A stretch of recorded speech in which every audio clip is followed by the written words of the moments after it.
Bon, le match, il était un petit peu menacé ce matin, il y avait de la neige partout et puis bien, les services techniques de la ville ont fait ce qu'il fallait. Puis il va se dérouler dans de bonnes conditions malgré tout. Tout à fait. Écoutez, on est là pour vérifier donc l'état du terrain. Les gens de la ville ont fait un super travail. Le terrain est bien dégagé, il n'est pas du tout dangereux pour les joueurs, comme on a pu regarder avec mes assistants et avec les délégués, il n'est pas dur, donc il n'y a pas de souci là-dessus. On a juste demandé de faire retracer les lignes en rouge, pour pas qu'il y ait de problème, parce qu'ils annoncent peut-être encore de la neige vers 19h30, mais autrement les conditions sont propices pour jouer un match de football dans d'à peu près bonnes conditions, donc c'est parti, voilà.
match climatique Je dirais que c'est des conditions qui nous vont bien, puisque nous, sur le match de Strasbourg, ça nous a souri, sur le match de Cannes également et encore ce soir, donc on a su s'adapter et je pense que c'était l'histoire de ce match.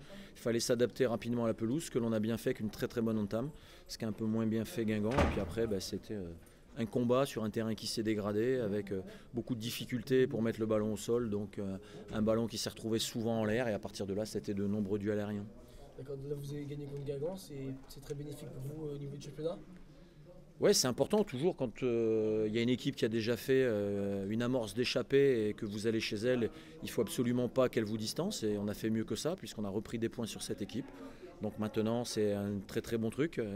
Les garçons ont fait un gros truc au niveau mental, au niveau de l'impact, au niveau des duels. On n'a pas pu exprimer notre jeu comme on sait le faire parce que les conditions étaient très très difficiles, mais je pense que c'est aussi exactement la même chose pour Guingamp. Est-ce que vous pouvez revenir sur la première mi-temps et les 2 buts que vous marquez?